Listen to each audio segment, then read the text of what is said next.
අද කතා කරන්න යන්නේ P ගුණයේ 13 14 කියන කාණ්ඩ දෙක ගැන. ඉස්සෙල්ලාම 13 14 කාණ්ඩ වල කතා කරන ප්‍රධාන මාතෘකා ගැන පොඩි විස්තරයක් කියලා නෝට් එක පිටුවෙන් පිටුව අපි බලාගෙන යනවා. 13 වෙනි කාණ්ඩය ගත්තාම පස්සේ ඒක අපිට මුලින්ම ඒකේ මූලද්‍රව්‍ය ටික මෙතන දාලා තියෙනවා. ඊට පස්සේ 13 වෙනි කාණ්ඩය අපිට කතා කරන්න තියෙන ප්‍රධාන මූලද්‍රව්‍ය දෙක තමයි බෝරෝන් ඇලුමිනියම් කියන්නේ. එතකොට ඒගොල්ලන්ගේ ලක්ෂණ බෝරෝන්ගේ ලක්ෂණ මෙතන තියෙනවා, ඇලුමිනියම්ගේ ලක්ෂණ මෙතන තියෙනවා. ඊළඟට මේ බෝරෝන්ගේ හිම ප්‍රතික්‍රියාවක් එහෙම කතා කරන්නේ නැහැ. ඇලුමිනියම් කියන ප්‍රතික්‍රියා ටිකක් තියෙනවා මෙතන. ප්‍රතික්‍රියා ඉතින් අපි ඇත්තටම ඇලුමිනියම්ගේ කතා කරන්නේ මේ ඔක්සිජන් නයිට්‍රජන් ක්ලෝරින් නැත්නම් හැලජන කියන්න පුළුවන්. හැලජන සෙට් එකත් එක්ක කරන ප්‍රතික්‍රියා ටිකයි. ඊට පස්සේ අම්ල භාෂ්ම එක කරන ප්‍රතික්‍රියා ටිකයි තමයි එතන ගන්න තියෙන්නේ. තව ලක්ෂණ ඇලුමිනියම්ගේ ලක්ෂණ ටිකකුත් කතා කරනවා. ඊට පස්සේ මෙතන කතා කරනවා ඇලුමිනියම් ජලයේ පවතින ස්වභාවය, ජලයේ තියෙන විදිහ ගැන කතා කරනවා. ඊට පස්සේ ඇලුමිනියම් වලට භස්ම දාද්දි වෙන සිද්ධිය කතා කරනවා මෙතන. ඊළඟට 14 වෙනි කාණ්ඩයට එනවා. 14 වෙනි කාණ්ඩේ ඒකෙත් මූලද්‍රව්‍ය ටික ඉස්සල්ලා තියෙනවා. මූලද්‍රව්‍ය වල ලක්ෂණ ටිකක් කතා කරලා මේක අපිට කතා කරන්න තියෙන්නේ 14 වෙනි කාණ්ඩේ ප්‍රධාන වශයෙන් කතා කරන්න තියෙන්නේ කාබන්. ඊට පස්සේ ලෙඩ් ගැන චුට්ටක් කතා කරනවා. කාබන් ගත්තාම කාබන් තියෙන තැන් ටික කතා කරනවා. කාබන් ප්‍රභව ටික. ඊට පස්සේ කාබන්ගේ බහුරූපී ආකාර කතා කරනවා. බහුරූපී ආකාර විදිහට තියෙන්නේ මිනිරං, දියමන්ති, ෆූලරින් කියන තුන. ඒගොල්ලන්ගේ ලක්ෂණ ටික තමයි කතා කරන්න තියෙන්නේ. ඊට පස්සේ කාබන්ගේ ඔක්සයිඩ් කතා කරන්න තියෙනවා දෙකක්. Carbon monoxide, carbon dioxide. ඒගොල්ලන්ගේ ලක්ෂණ ටික බලන්න තියෙනවා. ඊට පස්සේ කාබන් වල ඔක්සෝ අම්ල කියලා කාබොනික් අම්ලය ගැන කතා කරනවා.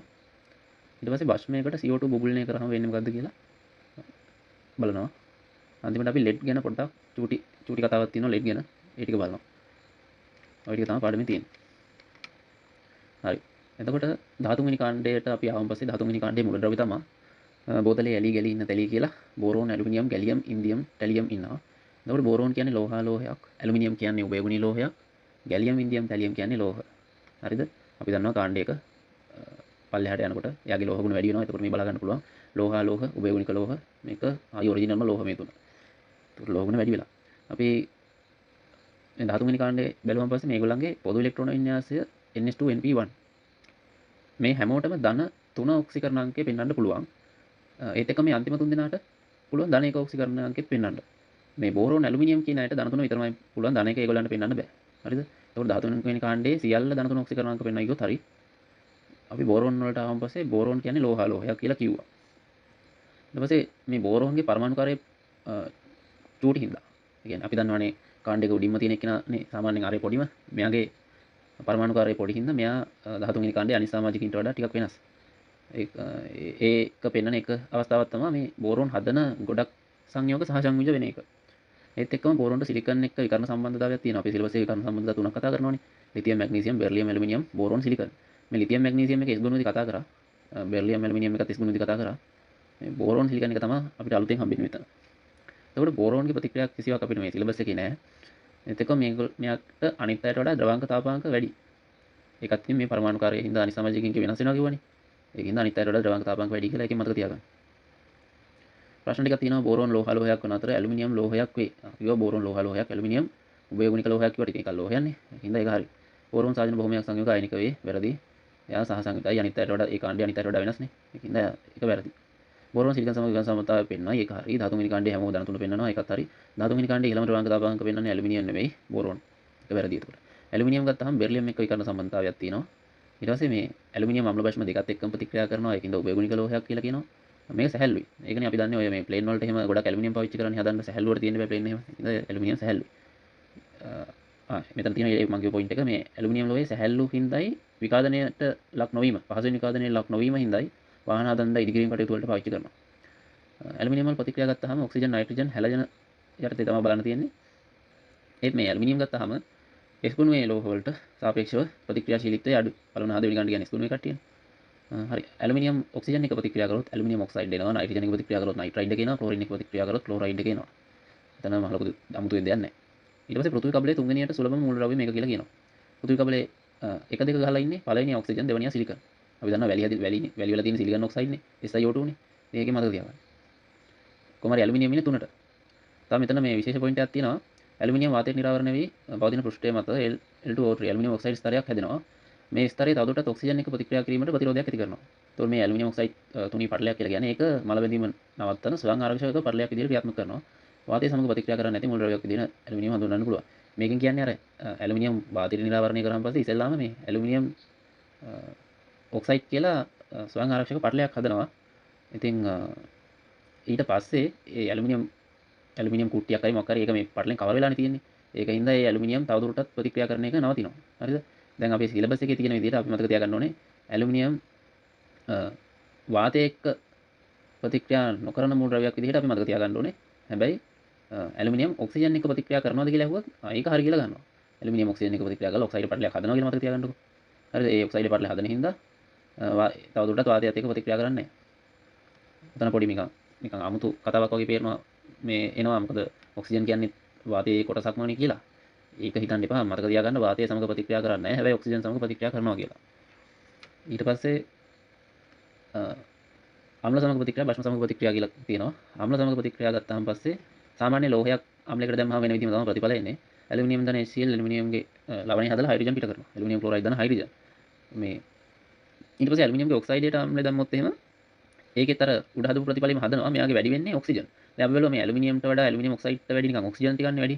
ඒකින්ද මෙතන පැදෙන හයිඩ්‍රජන්ට වඩා මෙයාගේ ප්‍රතිඵලයට ඔක්සිජන් එකක් තමයි වැඩි වෙන්න ඕනේ කියලා හිතා ගන්න. ඒතකොට ඇලුමිනියම් ඔක්සයිඩ් අම්ලයකට දැම්මම ඇලුමිනියම් ක්ලෝරයිඩ් දන ජලය හැදුණා. ඇලුමිනියම් හයිඩ්‍රොක්සයිඩ් වලට HCl දැම්මොත් එහෙම මේක අම්ල බෂ්ම ප්‍රතික්‍රියාවන්නේ. ඒකත් ඇලුමිනියම් ක්ලෝරයිඩ් දන ජලය. මේ ප්‍රතික්‍රියා දෙකේම ප්‍රතිඵල ඒ කියන්නේ ඔක්සයිඩ් හයිඩ්‍රොක්සයිඩ් අම්ල වලට දැම්මම එන ප්‍රතික්‍රියා දෙකම එකයි. ඔය වගේ තමයි බෂ්ම වලට දැම්මම මේ අන්තිම ප්‍රතික්‍රියා දෙකේ ප්‍රතිඵල එකමයි. හරිද? ප්‍රතිඵල එකමයි. මේකේ ප්‍රතිඵල එකමයි.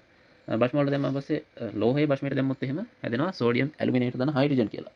එතකොට සෝඩියම් ඇලුමිනේට් දන හයිඩ්‍රජන් කිව්වහම මේ ප්‍රතික්‍රියාව තමයි අර සර් කියන විදිහට සිලබස් එකේ මතක තියාගන්න ඕනේ ප්‍රතික්‍රියා දෙකෙන් එකක් වෙන්නේ. මේකේ නිකන් දෙකේ පොලිම කියලා කියන්නේ. ස්ටෝයිකියෝමෙටි හැමෝටම දෙකයි අන්තිම එකට තුන එනවා. දෙකයි ඇලුමිනියම් දෙකයි සෝඩියම් හයිඩ්‍රොක්සයිඩ් දෙකයි ජලය දෙකයි සෝඩියම් ඇලුමිනේට තුනයි හයිඩ්‍රජන් කියලා එන්නේ. එතකොට එහෙම එනවා. ඊට පස්සේ ඇලුමිනියම් ඔක්සයිඩ් වලට සෝඩියම් හයිඩ්‍රොක්සයිඩ් දැම්මොත් අරයට වඩා ඔක්සිජන් විතරයි වැඩි වෙන්නේ. සෝඩියම් ඇලුමිනේට දාන ජලය. ඇලුමිනියම් හයිඩ්‍රොක්සයිඩ් වලට සෝඩියම් හයිඩ්‍රොක්සයිඩ් දැම්මොත් එහෙම සෝඩියම් ඇලුමිනේට දාන ජලය තමයි යගෙත් එන්නේ. තව පොයින්ට් එකක් තියෙනවා. ඇලුමිනියම් සිසිල් හෝ උණු ජලය සමග ප්‍රතික්‍රියා කරන්නේ නැහැ. හිමාලයත් එක්ක විතරයි ප්‍රතික්‍රියා කරන්නේ. මෙහෙම එක්කෙනෙක් කෙස් ගොනුවෙත් ඉන්නවා. එයා ගැන විශේෂයෙන් කතා කරලා කවුද කියලා මතක් කරගන්න. ඊට පස්සේ අපිට මේ 13 වෙනි කාණ්ඩේ මුල් රැව් වල තියෙන්නේ මෙන්න මේ NS2NP1 කියලා වින්‍යාසයක්නේ. ඒක හින්දා ඒගොල්ලන්ට සාසංයුජ බන්ධන තුනක් විතරයි හදන්න පුළුවන්. සාසංයුජ බන්ධන තුනක් හදලා ඉලෙක්ට්‍රෝන 6ක් තියාගන්න පුළුවන් සංයුක්තක අවශ්‍යයි. එතකොට මේ 13 වෙනි කාණ්ඩයේ අය හදන ගොඩක් සාසංයුජ සංයෝග වලට මේ සම්පූර්ණ අෂ්ටකයක් සම්පූර්ණ ඉලෙක්ට්‍රෝන අෂ්ටකයක් නැහැ. ඒ කියන්නේ 8ක් නැත්නම් අපි 8ක් හදාගන්න මොකක් හරි කරගන්න වෙනවනේ. ඒකට කරන්න පුළුවන් ඉලෙක්ට්‍රෝන 10කකින් ඉලෙක්ට්‍රෝන ඩබලක් ගන්න පුළුවන්. එන්නේ එහෙම ගන්න පුළුවන් හැකියාවට තමයි මේ ලුයිස් අම්ලයක් විදිහට ක්‍රියා කිරීමේ හැකියාව කියන්නේ. එතකොට මේ ඇලුමිනියම්ට පුළුවන් කාගෙන් හරි ඉලෙක්ට්‍රෝන 10කකින් ඉලෙක්ට්‍රෝන ලබා ගන්න ලුයිස් අම්ලයක් විදිහට ක්‍රියාත්මක වෙන්න. එතකොට මේ අසම්පූර්ණ අෂ්ටකයක් තියෙන කට්ටියට ඉලෙක්ට්‍රෝන උණ සංයෝග කියලා කියනවා. මේ බෝරෝන් ඇලුමිනියම් කියන දෙන්නම අසම්පූර්ණ අෂ්ටකයක් තියෙන සංයෝග. මේගොල්ලන්ගේ බෝරෝන් ඇලුමිනියම්ගෙන් හදන සංයෝග බහුතරයක් නිර්ජලීය අවස්ථාවේදී අෂ්ටක නියමයේ මේ අෂ්ටක නියමයේ සම්පූර්ණ කරගන්න ඩබල් වෙලා නැත්නම් දියව්‍යවීකරණය වෙලා තමයි ඉන්නේ. දැන් මෙතන ගත්තාම මේගොල්ලෝ ජලයේ නෙමෙයි නම් ඉන්නේ බෝරෝන් ඇලුමිනියම්ගේ ගොඩක් සංයෝග. ඒගොල්ලෝ දැන් AlCl3 නේ. අය ඉන්නේ ඩබල් වෙලා Al2Cl6 කියලා. දැන් මේක අඳින්න ඕන නම් ඒ කියන්නේ චුටි ලේසි ක්‍රමයක් වගේ හිතාගන්න. ඇලුමිනියම් දෙකක් මැදින් දානවා. වම් අතර කරකවල ක්ලෝරින් 3යි දකුණු අතර කරකවල ක්ලෝරින් 3යි. ඔක්කොම ටික යා කරනවා. ක්ලෝරින්ට දාන එනවා ඇලුමිනියම්ට ඍණ එනවා. කොහොමත් ක්ලෝරින් ඉලෙක්ට්‍රෝන පුදන්නේ. ඉතින් පුදන්නේ ධනාත්මක මිනිස්සුනේ. ඒකින්ද ක්ලෝරින්ට ධන කියලා හිතාගන්න. ගන්න එක්කිනා ලෝභයක් කියලා හිතලා ඍණාත්මක කියලා ඇලුමිනියම්ට ඍණ කියලා එනවා කියලා හිතාගන්න. ඊට පස්සේ මේ ඇලුමිනියම් ජලයට දැම්මම මොකද වෙන්නේ කියලා බලනවා. ඇලුමිනියම්ට පුළුවන් කොහොම හරි සංගත සංකීර්ණ හදන්න. දැන් අපි දන්න සාමාන්‍යයෙන් ඉස්සරහට කියනවා මේ ඩී ගොනුවේ කට්ටියට තමයි මේ සංගත සංකීර්ණ හදන්න පුළුවන් කියලා ගොඩක් ප්‍රසිද්ධ වෙලා තියෙන්නේ. හැබැයි ඇලුමිනියම්ටත් හිස් ඩී කාක්ෂික තියෙනවා. ඉතින් මෙයාට මේ ජලයත් වගේ අණු එක දායක බන්ධන හදලා සංගත සංකීර්ණ හදන්න පුළුවන්කමක් තියෙනවා. දැන් අපිට මේ සංගත සංකීර්ණයක් කිව්වම හෙක්සා එක්ක සංකීර්ණයනේ මතක් වෙන්නේ. ජලය 6ක් තියෙන ඇලුමිනියම් අයනේ සෙට් වෙලා තියෙන්නේ. හෙක්සා ඇලුමිනියම් අයනේ හැදේ කියලා අපිට හිතෙන්නේ. හැබැයි මේ අයනේ ජල විච්ඡේදනය වෙලා ජලය 4ක් එක සංගත සංකීර්ණ හදන එකක් වෙන තරමට මෙයාට ඉස්සරහට යන්න පුළුවන් කියලා කියනවා. එතකොට මේ තියෙන්නේ හෙක්සා එක්වා OH2 කියන්නේ ජලයම තමයි. ඒක ජල විච්ඡේදනය වෙලා මේ මෙතන 5ක් එන්න ඕනේ. ජලය 5යි OH2 මේ සංකීර්ණය හදනවා. ඊට පස්සේ ඒකෙන් ආයි ජල අණුවක් කඩලා ඉවරලා ජලය 4යි OH2 දන H3O+ කියලා එහෙම එයාට කැඩලා යන්න පුළුවන්. ඉතින් මෙතන බලා ගන්න පුළුවන් H3O+ රිලීස් වෙනවනේ. ද්‍රාවණය නිදහස් වෙනවනේ. ඒකින්ද ද්‍රාවණය ආම්ලික වෙනවා මෙතන. ඊට පස්සේ මේ ඇලුමිනියම් අයන වලට බෂ්මයක් OH- ආගලනය වුණොත් එහෙම ජෙල්ටනීමේ සුදු පාට අවක්ෂේපයක් එනවා. ඒක තමයි ඇලුමිනියම් හයිඩ්‍රොක්සයිඩ් කියලා කියන්නේ. ඊට පස්සේ වැඩිපුර OH- අයන දැම්මොත් එහෙම මේ ඇලුමිනියම් හයිඩ්‍රොක්සයිඩ් ටෙට්‍රා හයිඩ්‍රොක්සයිඩ් ඇලුමිනේට් කියන මෙන්න මේක හදනවා. ටෙට්‍රා හයිඩ්‍රොක්සයිඩ් ඇලුමිනේට්. මේක අවර්ණයි. එතකොට නිකන් අර මැජික් එකක් වගේ වුණ කරන්න පුළුවන්. එලිමන්ට් 3+ ට දානවා OH- සුදු ජෙල්ටනීමේ අවක්ෂේප වෙනවා. ඊට පස්සේ ආයි තව ටිකක් දැම්මොත් එහෙම ඒ ජෙල්ඩනියම් අවක්ෂේපය නැති වෙලා අර සංකීර්ණය හදනවා. මේක රිවර්ස් කරන්න පුළුවන් තණු කම්ල දාලා. තණු කම්ල දාලා ජෙල්ඩනියම් ගන්න පුළුවන් ආයි වැඩිපුර දාලි වෙලා ඇලුමිනියම් 3+ වලට අවර්ණ කරගන්න පුළුවන්. MCQ පොයින්ට්ස් ටිකක් තියෙනවා. ඇලුමිනියම් O2 සමග ප්‍රතික්‍රියා කරයි. ඒක හරි කියලා ගත්තානේ. ඇලුමිනියම් වාතය සමග ප්‍රතික්‍රියා කරයි. ඇලුමිනියම් වාතය සමග ප්‍රතික්‍රියා කරන්නේ නැහැ කියලා ගන්න. නයිට්‍රජන් එක ප්‍රතික්‍රියා කරනවා. හැලජන් එක ප්‍රතික්‍රියා කරනවානේ. ජලයේදී AlCl3 මෙහෙම කැඩෙනවා. AlCl3 සහ සංයුත වේ. ඒකත් හරි. වාතය සමග ප්‍රතික්‍රියා නොකරන මුල් ද්‍රව්‍යයක් ලෙස ඇලුමිනියම් සැලකිය හැක. හරි. අම්ල බ්‍රෂ්ම දෙකම සමග ප්‍රතික්‍රියා කරනවා. හරි. ජලීය ද්‍රවණ වලදී හෙක්සායිකෝ ඇලුමිනියම් 3+ අයන විදිහටක් තියෙනවා. එහෙමත් තියෙනවා. අර ඕනනම් ජලාණු 5ක 4ක ඒ දක්වා යන්නත් පුළුවන්. ඒ 5ක 4ක තංග සංකීර්ණය දක්වා යන්න පුළුවන්. ජලීය ඇලුමිනියම් 3+ ද්‍රවණය වාෂ්මික වේ. වාෂ්මික නෙමෙයි ආම්ලික වේ කියලා අපි ඉස්සරහ උඩ කතා කරා. 13 වෙනි කාණ්ඩයේ බහුතරයක් මුල් ද්‍රව්‍යවල සහසංයෝජ සංයෝග ලුයිස් අම්ල ලෙස හැසිරේ. ඒක හරි.